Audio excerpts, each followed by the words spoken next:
Good morning, नमस्कार. मागच्या तासामध्ये आपण ऑगस्ट कॉम्ट यांनी मांडलेला शास्त्राच्या श्रेणीरचनेचा सिद्धांत यावर आपण सविस्तर चर्चा केलेली आहे. ऑगस्ट कॉम्ट यांनी समाजशास्त्राला शास्त्राचा दर्जा मिळवून देण्यासाठी विविध सिद्धांताची निर्मिती केलेली आहे. मग तो शास्त्राची श्रेणीरचनेचा सिद्धांत असेल किंवा मानवी प्रगतीचा सिद्धांत असेल किंवा त्यांनी मांडलेली जे प्रत्यक्षवादी पद्धती आहे किंवा प्रत्यक्षवाद हा जो सिद्धांत आहे तो देखील समाजशास्त्राला विज्ञानाचा दर्जा मिळवून देण्यासाठी जे प्रयत्न त्यांनी केलेले आहेत किंवा त्यांनी जे योगदान दिलेलं आहे तर त्याचाच हा एक भाग आहे.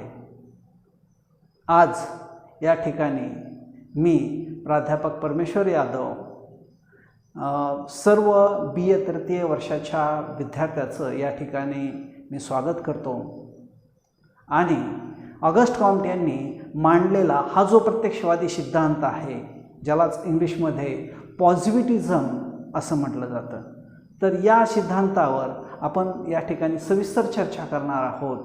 तर ही चर्चा करत असताना आपल्याला विविध मुद्द्यांच्या माध्यमातून किंवा विविध टप्प्याटप्प्याने हा जो प्रत्यक्षवादी सिद्धांत आहे किंवा ही जी प्रत्यक्षवादी अध्ययनाची जी पद्धती आहे ती आपल्याला समजून घ्यायची आहे. ऑगस्ट कॉम्ट यांनी हा जो प्रत्यक्षवादी सिद्धांत मांडलेला आहे याचा अर्थ, त्याचबरोबर या अध्ययन पद्धतीचे किंवा प्रत्यक्षवादाचे उद्देश किंवा ध्येय, त्याचबरोबर या प्रत्यक्षवादी पद्धतीची वैशिष्ट्ये, त्याचबरोबर या प्रत्यक्षवादी पद्धतीचे विविध विचारवंतांनी केलेलं टीकात्मक परीक्षण, अशा विविध म्हणजे बाबीचा आपल्याला हळूहळू किंवा टप्प्याटप्प्यानं आपल्याला या ठिकाणी अभ्यास करायचा आहे. सर्वात प्रथम आपण ऑगस्ट कॉम्ट यांनी जो हा सिद्धांत मांडलेला आहे किंवा ही जी अभ्यासाची पद्धती मांडलेली आहे, तर ही अभ्यासाची पद्धती मांडत असताना ऑगस्ट कॉम्ट यांच्या समोर म्हणजे समाजशास्त्राला विज्ञानाचा दर्जा कसा मिळवून देता येईल किंवा समाजशास्त्राला विज्ञानाच्या श्रेणीमध्ये कसं स्थान मिळवून देता येईल या दृष्टिकोनातून त्यांनी विविध प्रयत्न केले. त्या प्रयत्नाचाच एक भाग म्हणजे ऑगस्ट कॉम्ट यांनी मांडलेली ही जी प्रत्यक्षवादी पद्धती आहे, तर हा त्याचाच एक भाग आहे. म्हणजे ऑगस्ट कॉम्ट यांनी समाजाचा अभ्यास करत असताना किंवा समाजाविषयीचं ज्ञान जमा करत असताना या प्रत्यक्षवादीचा पद्धतीचा उपयोग प्रत्येकानं केला पाहिजे आणि म्हणून ऑगस्ट कॉम्ट यांनी या प्रत्यक्षवादी ही एक अध्ययनाची पद्धती विकसित केलेली आहे की या अध्ययनाच्या पद्धतीच्या माध्यमातूनच समाजाविषयीचं जे ज्ञान आहे किंवा समाजाविषयीचं जी माहिती आहे त्याची व्यवस्थित जी मांडणी जी केली पाहिजे या दृष्टिकोनातून ही प्रत्यक्षवादी पद्धती त्यांनी विकसित केलेली आहे. समाजशास्त्रासाठी नैसर्गिक शास्त्राप्रमाणेच निश्चित अशा अभ्यास पद्धतीचा वापर केला जातो. त्याचप्रमाणे कॉम्ट यांनी समाजशास्त्रासाठी देखील शास्त्राचा दर्जा मिळवून देण्याच्या दृष्टिकोनातून एक वैज्ञानिक पद्धती म्हणून प्रत्यक्षवादी पद्धतीचा वापर केलेला आहे आणि हीच प्रत्यक्षवादी पद्धती एक अध्ययनाची पद्धती म्हणून त्यांनी तिचं स्पष्टीकरण केलेलं आहे. तर या म्हणजे ही जी अध्ययन पद्धती आहे किंवा हा जो प्रत्यक्षवाद आहे तो म्हणजे काय आहे किंवा त्याचा अर्थ या ठिकाणी आपण समजून घेऊ. तर हा अर्थ स्पष्ट करताना ऑगस्ट कॉम्ट यांनी प्रत्यक्षवादाविषयी जे मांडलेलं मत आहे ते आधी आपल्याला समजून घेतलं पाहिजे. त्यावरूनच प्रत्यक्षवादी पद्धती काय आहे याचा अर्थ आपल्याला समजून घ्यायला मदत होईल. तर या ठिकाणी आपण ऑगस्ट कॉम्ट यांच्या मते प्रत्यक्षवादाचा अर्थ वैज्ञानिक असा आहे. वैज्ञानिक शब्दाचा पर्यायी शब्द म्हणजेच प्रत्यक्षवाद होय. वैज्ञानिक पद्धतीच्या आधारावरील प्राप्त ज्ञान हाच प्रत्यक्षवाद होय. म्हणजे ऑगस्ट कॉम्ट यांच्या मते प्रत्यक्षवाद हे दुसरं तिसरं काही नाही, तर त्याचा अर्थ हा वैज्ञानिक आहे. वैज्ञानिक शब्दालाच प्रत्यक्षवाद असं म्हणजे त्यांनी म्हणलेलं आहे. म्हणजे प्रत्यक्षवाद दुसरं तिसरं काहीच नाही, तर प्रत्यक्षवाद म्हणजेच वैज्ञानिक पद्धती आहे किंवा विज्ञानवाद आहे. म्हणजे समाजाचा अध्ययन करण्यासाठी, म्हणजे जसं नैसर्गिक शास्त्रामध्ये म्हणजे वैज्ञानिक पद्धतीचा अवलंब करून निसर्गातल्या विविध घटकांचा अभ्यास करून त्याच्याविषयी असणारं जे ज्ञान आहे त्या ज्ञानाचा साठा किंवा त्या ज्ञानाची व्यवस्थित मांडणी जी नैसर्गिक शास्त्र आहे त्या शास्त्रामध्ये केली जाते, त्याच पद्धतीनं समाजाविषयीचं जे ज्ञान आहे त्याची व्यवस्थित माहिती जमा करून त्याची व्यवस्थित मांडणी ही समाजशास्त्रामध्ये करण्यासाठी त्यांनी प्रत्यक्षवादी ही जी पद्धती आहे ती विकसित केलेली आहे. म्हणजेच प्रत्यक्षवाद हे दुसरं तिसरं काही नसून ती एक वैज्ञानिक पद्धती आहे असं स्वतः ऑगस्ट कॉम्ट यांनी स्पष्ट केलेलं आहे.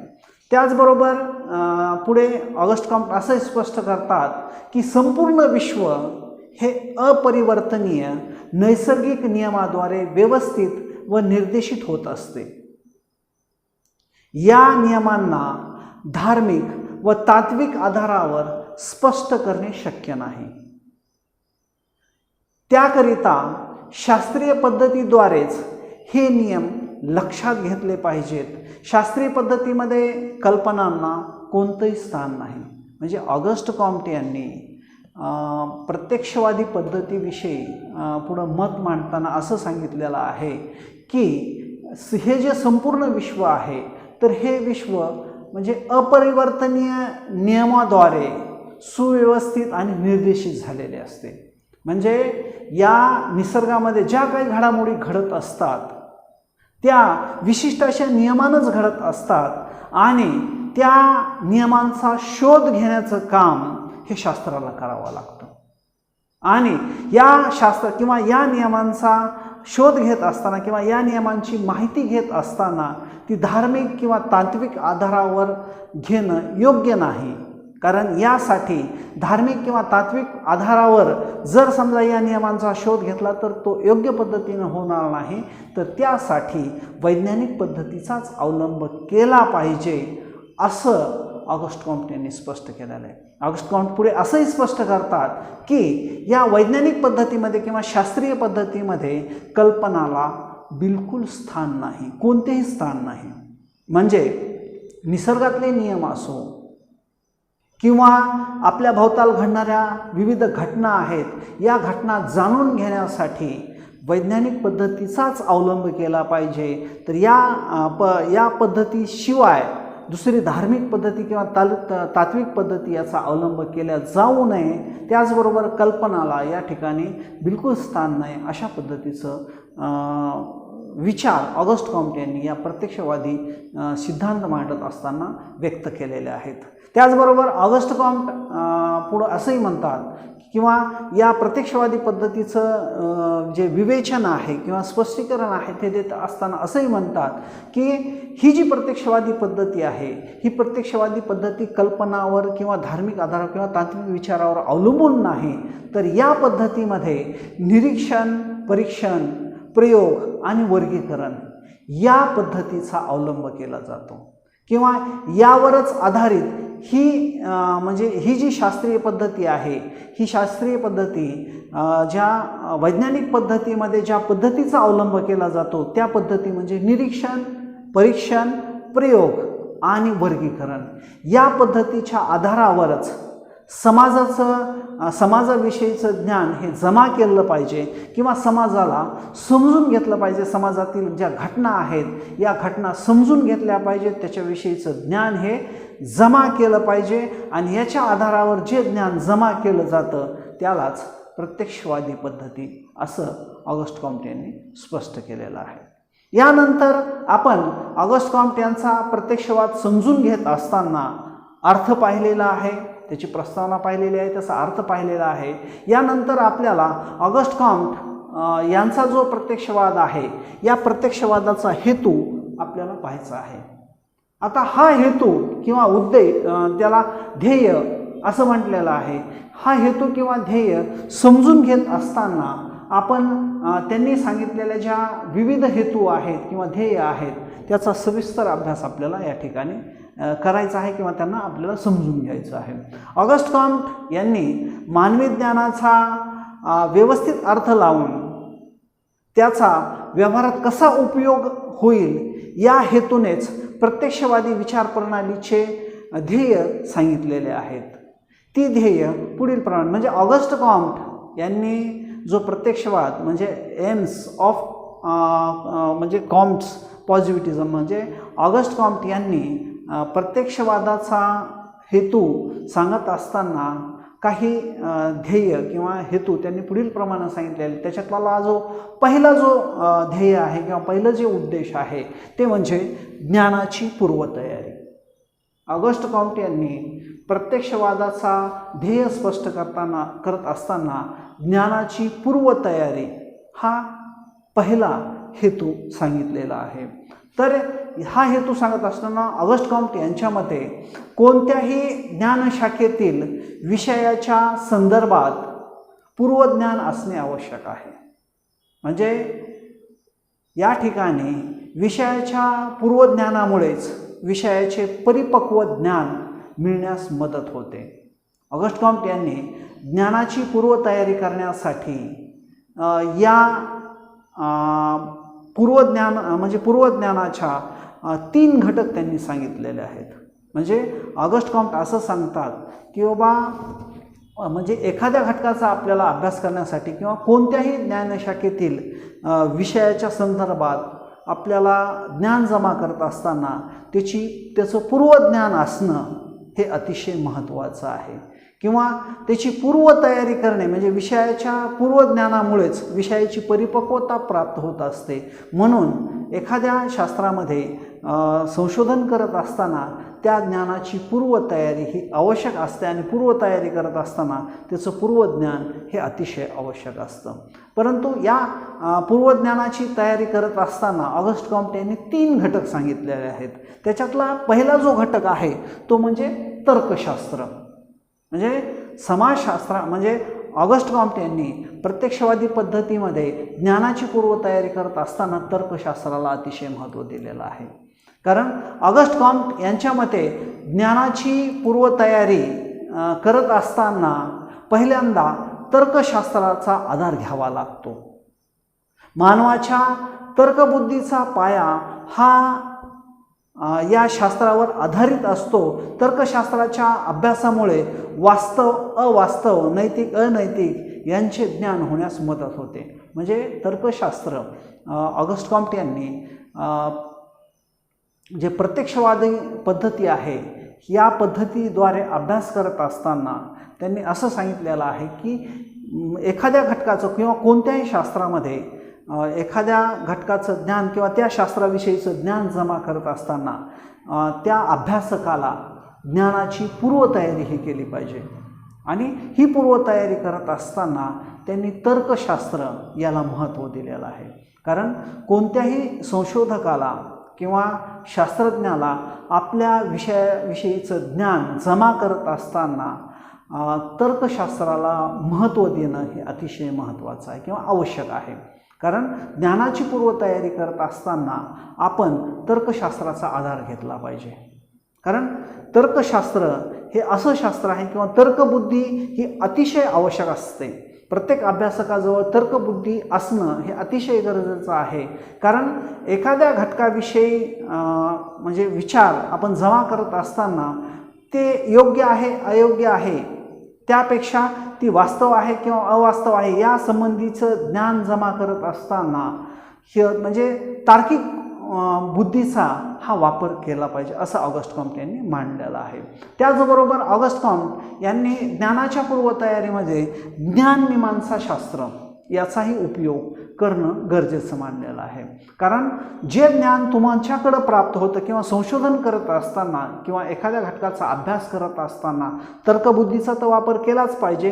तर्काला ज्या गोष्टी पटत नाहीत त्या गोष्टी अस्वीकार केल्या पाहिजेत. तर्काला ज्या गोष्टी पटतात त्याचा स्वीकार केला पाहिजे असं ऑगस्ट कॉम्टे यांनी सांगितलेलं आहे. त्याचबरोबर ऑगस्ट कॉम्टे यांनी जे ज्ञान मिळतं, जे तर्काच्या माध्यमातून किंवा तर्क पद्धतीद्वारे जे ज्ञान मिळतं त्याचबरोबर त्या ज्ञानाची मीमांसा केली पाहिजे असंही त्यांनी मांडलेलं आहे.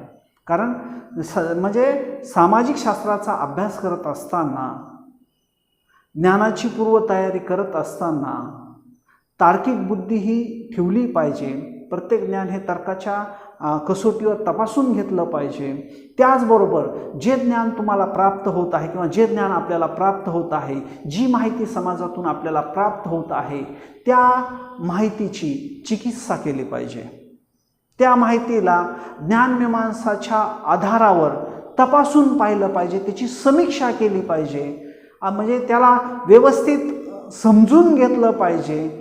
यासाठी ज्ञानमीमांसा शास्त्राचा उपयोग हा या प्रत्यक्षवादी पद्धतीमध्ये वापर केला पाहिजे किंवा प्रत्यक्षवादी पद्धतीचं हे एक ध्येय आहे. त्याचबरोबर ऑगस्ट कॉम्टे यांनी ज्ञानाच्या पूर्वतयारीमध्ये पद्धतीशास्त्राला सुद्धा महत्त्व दिलेलं आहे. कारण ज्ञानाची पूर्वतयारी करत असताना पद्धतीशास्त्राचा आधार घेणं हे अतिशय महत्त्वाचं आहे. कारण कोणतंही ज्ञान कसंही जमा केलं जात नाही, तर त्यासाठी ज्या शास्त्राच्या ज्या कसोट्या आहेत किंवा शास्त्राच्या ज्या वेगवेगळ्या पद्धती आहेत, या पद्धतींचा वापर करूनच त्या घटकाविषयीचं ज्ञान हे जमा केलं पाहिजे असं ऑगस्ट कॉम्टे यांनी ज्ञानाच्या पूर्वतयारीमध्ये, म्हणजेच ऑगस्ट कॉम्टे यांचा जो प्रत्यक्षवादाचा हेतू आहे किंवा ध्येय आहे, त्या ध्येयातील जे पहिलं ध्येय आहे म्हणजे ज्ञानाची पूर्वतयारी करणे, यामध्ये या 3 घटकांचा समावेश ऑगस्ट कॉम्टे यांनी केलेला आहे. त्याचबरोबर आपल्याला ऑगस्ट कॉम्टे यांनी जो मांडलेला म्हणजे जे ध्येय आहेत, या ध्येयातील दुसरं ध्येय किंवा दुसरं जे उद्दिष्ट आहे ते आपल्याला पाहायचं आहे. ते दुसरं उद्दिष्ट म्हणजे सर्व ज्ञानाचा सारांश काढणे. म्हणजे ऑगस्ट कॉम्टे यांनी प्रत्यक्षवादी पद्धतीमध्ये जे विविध ध्येय सांगितलेले आहेत, त्या ध्येयातील दुसरं जे ध्येय आहे सर्व ज्ञानाचा सारांश काढणे. ऑगस्ट कॉम्टे यांनी सांगितलेल्या प्रत्यक्षवादाद्वारे म्हणजे दुसरे ध्येय म्हणजे ज्ञानाचा सारांश काढणे हे आहे. ऑगस्ट कॉम्टे यांनी प्राणीशास्त्र, विचारशास्त्र आणि विश्वोत्पत्तीशास्त्र यांचा समावेश यामध्ये केलेला आहे. म्हणजे सर्व ज्ञानाचा सारांश काढणे म्हणजे केवळ शास्त्राचे वर्गीकरण करणे नव्हे, तर त्यातून एक सामान्य विधान किंवा निष्कर्ष प्रस्थापित करणे म्हणजे करता आला पाहिजे किंवा निष्कर्षाच्या व्यवस्थित मांडणीलाच प्राणीशास्त्र, विचारशास्त्र म्हटले जाते असं ऑगस्ट कॉम्टे यांनी सांगितलेलं. म्हणजे ऑगस्ट कॉम्टे यांनी जे काही ज्ञान जमा करायचं आहे किंवा जे काही ज्ञान जमा केलं जातं तर याचा सारांश काढला पाहिजे. म्हणजे हा ज्ञानाचा खूप मोठा साठा असतो. ज्ञान हे खूप जमा केलेलं असतं, परंतु या ज्ञानाची व्यवस्थित मांडणी करणं हे आवश्यक असतं. आणि ही मांडणी करत असताना त्या ज्ञानाचा सारांश काढणे किंवा जी खूप काही माहिती आहे या माहितीतून योग्य माहिती बाहेर काढून त्याची मांडणी केली पाहिजे असं ऑगस्ट कॉम्टे यांनी सर्व ज्ञानाचा सारांश काढणे या पॉईंटमध्ये त्यांनी सांगितलेलं आहे. त्यानंतर त्यांचं तिसरं जे ध्येय आहे किंवा तिसरं जे उद्दिष्ट आहे ते म्हणजे नीतिशास्त्र.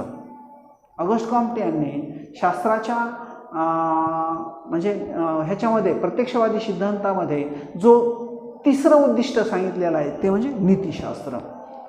या ठिकाणी ऑगस्ट कॉम्टे यांनी हा जो तिसरा हेतू सांगितलेला आहे तो म्हणजे नीतिशास्त्राचा प्रत्यक्षवादाशी संबंध त्यांनी जोडण्याचा या ठिकाणी प्रयत्न केलेला आहे.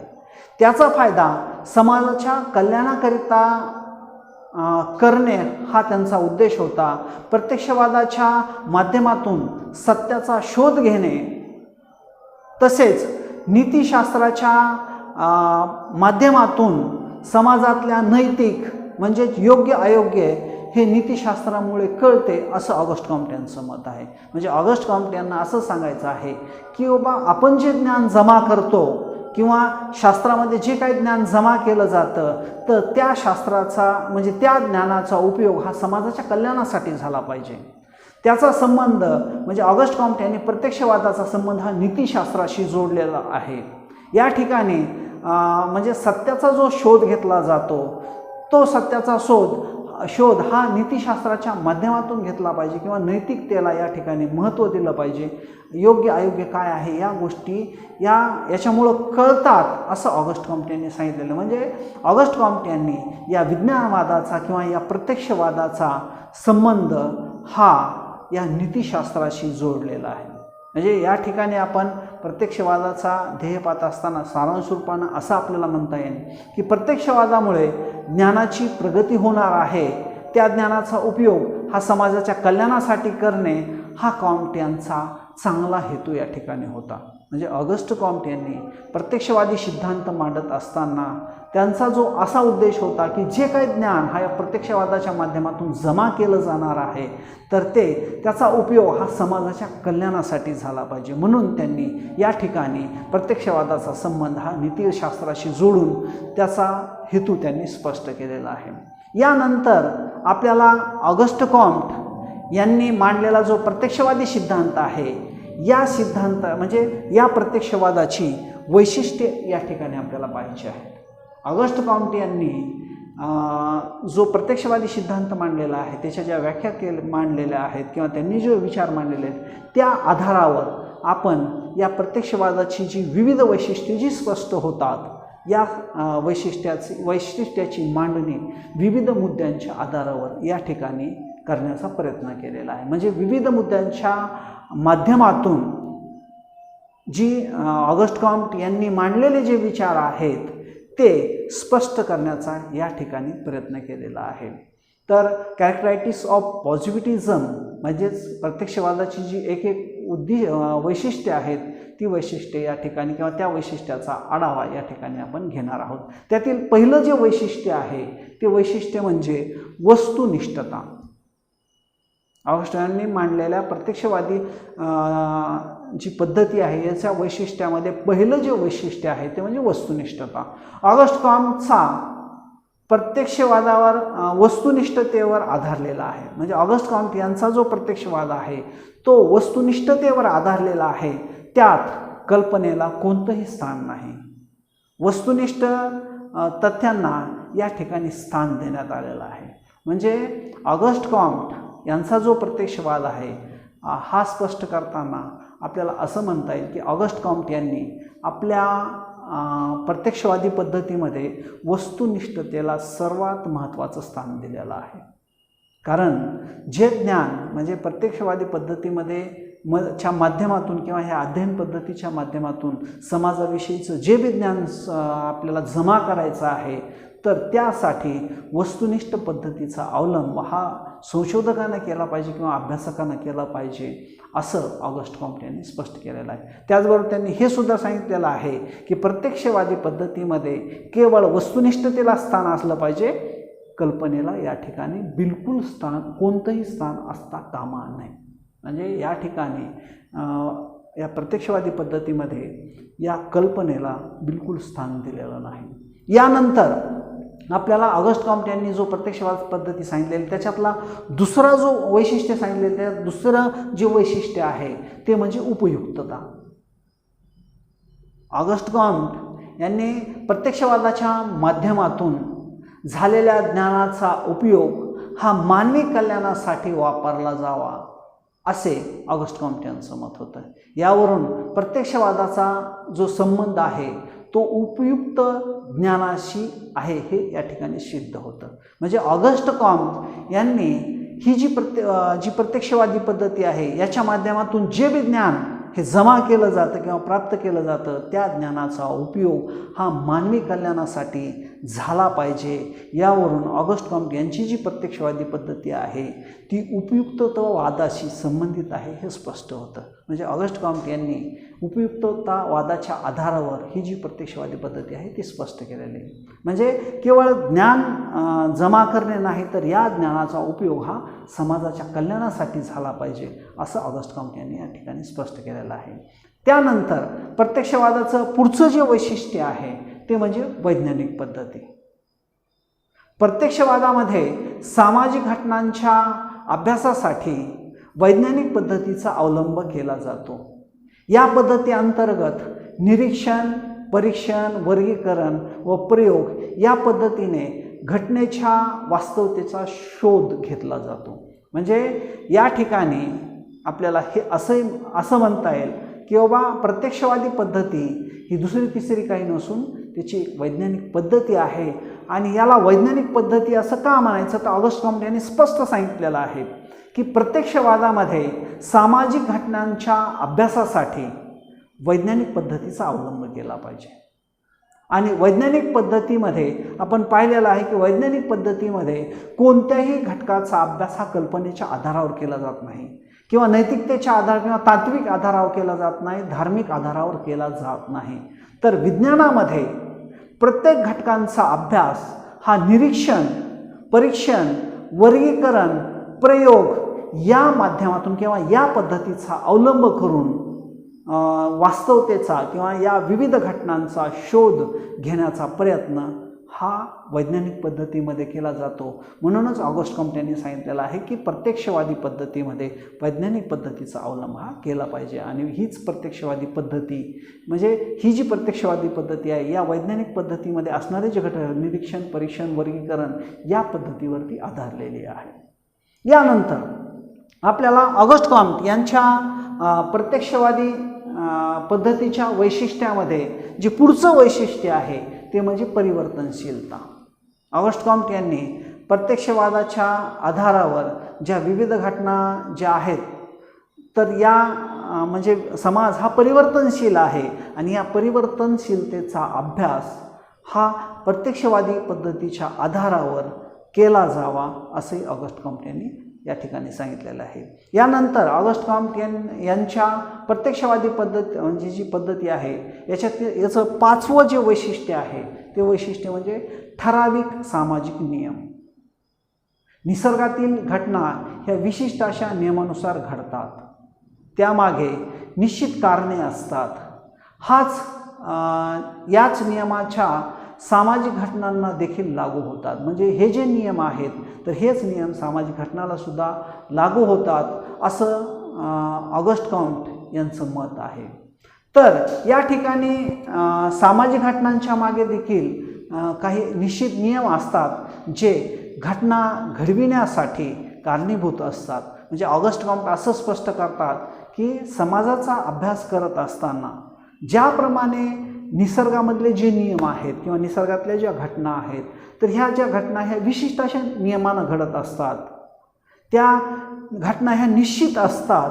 या घटनांना समजून घेण्यासाठी किंवा या घटनामागील नियम समजून घेण्यासाठी विज्ञानाचा वापर केला जातो किंवा वैज्ञानिक पद्धतीचा वापर केला जातो. त्याचप्रमाणे समाज देखील समाजातल्या ज्या घटना आहेत किंवा ज्या घडामोडी आहेत त्या घडामोडीसुद्धा विशिष्ट अशा नियमामुळेच घडत असतात किंवा त्यामागे विशिष्ट असे नियम असतात आणि या नियमांचा अभ्यास हा शास्त्रीय पद्धतीच्या माध्यमातून किंवा प्रत्यक्षवादी पद्धतीच्या माध्यमातून केला जात असतो. असं म्हणजे ठराविक सामाजिक नियम म्हणजे नियमसुद्धा समाजातले नियम देखील हे ठराविक पद्धत निसर्गातील नियमाप्रमाणेच या ठिकाणचे नियमसुद्धा ठराविक पद्धतीने घडत असतात.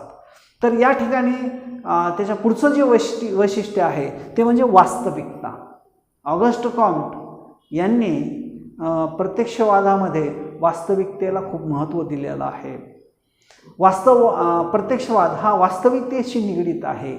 निरीक्षण, परीक्षण, अनुभव व प्रयोग इत्यादी पद्धतीच्या माध्यमातून घटनांचा शोध घेतल्यानंतर घटनांचे अध्ययन केले जाते. त्यात वास्तविकता व अप्रत्यक्ष घटनांचा विचार केला जातो. म्हणजे ऑगस्ट कॉम्ट असं स्पष्ट करतात की या ठिकाणी म्हणजे प्रत्यक्ष प्रत्यक्ष घटकांचा अभ्यास केला, वास्तविक आणि प्रत्यक्ष घटकांचा अभ्यास केला जातो. म्हणजे ऑगस्ट कॉम्ट या ठिकाणी असं स्पष्ट करतात की प्रत्यक्षवादाचा संबंध हा वास्तविकतेशी निगडीत आहे. या ठिकाणच्या ज्या काही घटना घडत असतात, या घटनांना समजून घेण्यासाठी निरीक्षण, परीक्षण, अनुभव आणि प्रयोग या पद्धतीचा वापर केला जातो. आणि या पद्धतीच्या माध्यमातून जे काही ज्ञान जमा केलं जातं ते ज्ञान हे वास्तविक ज्ञानच हे जमा केलं जातं, असं त्यांनी स्पष्ट केलेलं आहे. यानंतर ऑगस्ट कॉम्ट यांनी जो प्रत्यक्षवाद स्पष्ट केलेला आहे त्याचा 7वं वैशिष्ट्य आहे ते म्हणजे विज्ञान व नीतिशास्त्राचा समन्वय. ऑगस्ट कॉम्ट यांनी आपल्या प्रत्यक्षवादामध्ये वैज्ञानिक पद्धतीचा समन्वय हा नीतिशास्त्राशी जोडण्याचा प्रयत्न केलेला आहे. म्हणजे आपण त्याच्या हेतूमध्ये आपण पाहिलेलं आहे की ऑगस्ट कॉम्ट यांनी या ठिकाणी जे प्रत्यक्षवादी पद्धती आहे याचा संबंध हा नीतिशास्त्राशी जोडलेला आहे. आणि या माध्यमातून किंवा प्रत्यक्षवादी पद्धतीच्या माध्यमातून जे बी ज्ञान समाजशास्त्रामध्ये जमा केलं जाणार आहे त्या ज्ञानाचा उपयोग हा समाजाच्या कल्याणासाठी झाला पाहिजे, या दृष्टिकोनातून त्यांनी विज्ञानाचा समन्वय हा नीतिशास्त्राशी करण्याचा प्रयत्न केलेला आहे. यानंतर आपल्याला ऑगस्ट कॉम्ट यांनी मांडलेल्या प्रत्यक्षवादी पद्धतीचं शेवटचं जे वैशिष्ट्य आहे ते म्हणजे समस्येच्या निराकरणाचं साधन. ऑगस्ट कॉम्ट यांनी असं स्पष्ट केलं आहे की समाजामध्ये ज्या घटनांची परिस्थिती निर्माण होते किंवा तेव्हा त्याच्या निराकरणासाठी प्रत्यक्षवादी पद्धतीचा उपयोग हा करता येईल किंवा प्रयत्न हा करता येतात. म्हणजे प्रत्यक्षवादी पद्धतीच्या माध्यमातून प्रयत्न करता येतात असं त्यांनी सांगितलेलं आहे. म्हणजे समाजामध्ये ज्या काही विविध समस्या निर्माण होतात त्याचा निराकरण करण्यासाठी प्रत्यक्षवादी पद्धतीच्या माध्यमातून जमा केलेलं जे ज्ञान आहे त्या ज्ञानाचा उपयोग त्या समस्येचं निराकरण करण्यासाठी करता येतो किंवा केला जावा असं ऑगस्ट कॉम्ट यांनी स्पष्ट केलेलं आहे. यानंतर आता आपण ऑगस्ट कॉम्ट यांच्या प्रत्यक्षवादी पद्धतीचा आपण अर्थ पाहिलेला आहे. त्याचबरोबर ऑगस्ट कॉम्ट यांनी जो मांडलेला प्रत्यक्षवादी सिद्धांत आहे याची ध्येय किंवा त्याची हेतू हे आपण पाहिलेले आहेत. त्याचबरोबर आपण ऑगस्ट कॉम्ट यांनी मांडलेल्या प्रत्यक्षवादी सिद्धांताची विविध वैशिष्ट्ये पाहिलेली आहेत. या विविध वैशिष्ट्यावरून त्यांनी मांडलेल्या हेतूवरून आणि प्रत्यक्षवादाचा अर्थ यावरून ऑगस्ट कॉम्ट यांचा प्रत्यक्षवाद हा आपल्याला समजून घेण्यासाठी खूप मोठी मदत होते. तर जरी हा सिद्धांत म्हणजे प्रत्यक्षवादी पद्धती मांडण्यामागचा ऑगस्ट कॉम्ट यांचा हाच हेतू होता की समाजाविषयीचं जे ज्ञान जमा केलं जाणार आहे तर त्या ते ज्ञान हे शास्त्रीय पद्धतीच्या आधारावर जमा केलेलं असावं, ते वास्तविक असावं आणि त्याचा उपयोग हा समाजाच्या कल्याणासाठी झाला पाहिजे, या दृष्टिकोनातून त्यांनी ही पद्धती विकसित केलेली आहे. या पद्धतीच्या माध्यमातूनच समाजशास्त्राला इतर शास्त्राच्या रचनेमध्ये किंवा शास्त्राच्या श्रेणीरचनेमध्ये विज्ञानाचं स्थान मिळावं किंवा त्याला विज्ञानाच्या श्रेणीमध्ये त्यांना स्थान मिळावं या दृष्टिकोनातून त्यांनी ही प्रत्यक्षवादी पद्धती ही विकसित केलेली आहे. परंतु असं जरी असलं तरीही बऱ्याचशा विचारवंतांनी ऑगस्ट कॉम्ट यांचा हा जो प्रत्यक्षवाद आहे किंवा प्रत्यक्षवादी पद्धती आहे या पद्धतीला विरोध केलेला किंवा त्याचं टीकात्मक परीक्षण केलेलं आहे. तर या ठिकाणी ऑगस्ट कॉम्ट यांच्या प्रत्यक्षवादी पद्धतीवर टीकात्मक परीक्षण करत असताना जे जॉन स्टुअर्ट मिल हे जे विचारवंत आहेत तर या विचारवंतांनी असं सांगितलेलं आहे की ऑगस्ट कॉम्टनी प्रत्यक्षवादामध्ये वैज्ञानिक पद्धतीला महत्त्व दिले, परंतु त्याचा संबंध हा नीतिशास्त्राशी जोडण्याचा प्रयत्न केला, त्यामुळे प्रत्यक्षवादाचा हेतू साध्य झाला नाही. जॉन स्टुअर्ट मिल हे जे विचारवंत आहेत या विचारवंतांनी स्पष्ट केलेलं आहे की ऑगस्ट कॉम्ट यांनी प्रत्यक्षवादामध्ये वैज्ञानिक पद्धतीचा उपयोग केला हे अगदी बरोबर आहे किंवा अगदी योग्य आहे, परंतु या प्रत्यक्षवादाचा संबंध हा नीतिशास्त्राशी जोडणं हे चुकीचं आहे. कारण प्रत्यक्षवाद म्हणजे विज्ञानवाद आणि नीतिशास्त्र यांचा संबंध हा जुटल्या जाऊ शकत नाही किंवा विज्ञान आणि नीतिशास्त्र हे एका श्रेणीमध्ये बसू शकत नाहीत. म्हणून ऑगस्ट कॉम्ट यांनी प्रत्यक्षवादामध्ये जो नैतिकतेचा समन्वय घडवून आणण्याचा प्रयत्न केलेला आहे तो प्रयत्न चुकीचा आहे असं जॉन स्टुअर्ट मिल या विचारवंतानं सांगितलेलं आहे. यानंतर आपण त्यांचं टीकात्मक परीक्षण पाहत असताना त्यांच्या या सिद्धांतावर आणखीन बऱ्याच विचारवंतांनी टीका केलेली आहे. ही टीका करत असताना असंही एका टीकाकाराने स्पष्ट केलेलं आहे की ऑगस्ट कॉम्ट यांचा हा जो प्रत्यक्षवाद आहे तर तो प्रत्यक्षवाद नसून तो अप्रत्यक्षवाद आहे. म्हणजे अशीही त्यांच्यावर टीका केली जाते की ऑगस्ट कॉम्ट यांनी मांडलेला हा जो प्रत्यक्षवादी सिद्धांत आहे तो प्रत्यक्षवादी सिद्धांत नसून तो अप्रत्यक्षवादी सिद्धांत आहे किंवा ही अप्रत्यक्षवादी पद्धती आहे. सुरुवातीच्या काळामध्ये ऑगस्ट कॉम्ट यांनी प्रत्यक्षवादाचा पुरस्कार केला, परंतु त्याच्या जीवनातील काही दुःखद घटनामुळे तो परत धर्म नीती याकडे वळला आणि म्हणून प्रत्यक्षवादाचा जनक हा सर्वात कमी प्रत्यक्षवादी होता अशी टीका त्याच्यावर केली जाते. म्हणजे ऑगस्ट कॉम्ट यांनी जो प्रत्यक्षवादी सिद्धांत मांडलेला आहे तर हा सिद्धांत मांडत असताना त्यांनी त्याचा नैतिकतेशी संबंध जोडल्यामुळं अशा प्रकारची टीका त्यांच्यावर ही केली जाते. त्याच्यानंतर या टीकात्मक परीक्षणमध्ये जे क्रिटिकल अनालिसिसमध्ये आपल्याला जे पुढचा मुद्दा पाहता येईल तो म्हणजे परस्पर विरोधी व्यक्तिमत्व. म्हणजे ऑगस्ट कॉम्ट यांच्या या प्रत्यक्षवादी सिद्धांतावर टीका करत असताना रोडिन चॅप्लिस या विचारवंताने असे विचार मांडलेले आहेत की कॉम्ट एकीकडे तीक्ष्ण बुद्धी असणारा वैज्ञानिक होता तर दुसरीकडे सामान्य धार्मिक व्यक्ती होता. म्हणजे ऑगस्ट कॉम्ट यांच्या जीवनामधील ज्या दुःखद घटना शेवटच्या क्षणामध्ये घडून आल्या त्या काळामध्ये ऑगस्ट कॉम्ट हे काही धार्मिकतेकडे ते वळले होते आणि म्हणून ऑगस्ट कॉम्ट यांच्या या सिद्धांतावर तशी टीका बरेचसे विचारवंत करतात की ऑगस्ट कॉम्ट यांचं जे व्यक्तिमत्व आहे सुरुवातीचं व्यक्तिमत्व हे वैज्ञानिक पद्धतीवर आधारलेलं आहे तर नंतरचं जे व्यक्तिमत्व आहे ते धार्मिक बाबीवर आधारलेलं आहे. म्हणूनच ऑगस्ट कॉम्ट यांनी प्रत्यक्षवादी पद्धतीमध्ये ही वैज्ञानिक पद्धती असून परंतु या पद्धतीमध्ये नैतिकतेशी त्याचा संबंध जोडल्यामुळं अशा प्रकारची टीका चॅम्ब्लिस यांनी केलेली आहे. त्यानंतर टीकाकारांचं पुढची एक टीका आहे ती टीका अशी आहे की त्यांचा जो हा प्रत्यक्षवादी ऑगस्ट कॉम्ट यांचा जो प्रत्यक्षवादी सिद्धांत आहे तो अशास्त्रीय आहे असं काही विचारवंताचं मत आहे. त्या विचारवंतामध्ये सारोकिन व झिमरमन यांचा समावेश होतो. या विचारवंताच्या मते ऑगस्ट कॉम्टचा प्रत्यक्षवाद हा तर्काच्या कसोटीस उतरण्यास अशास्त्रीय ठरतो.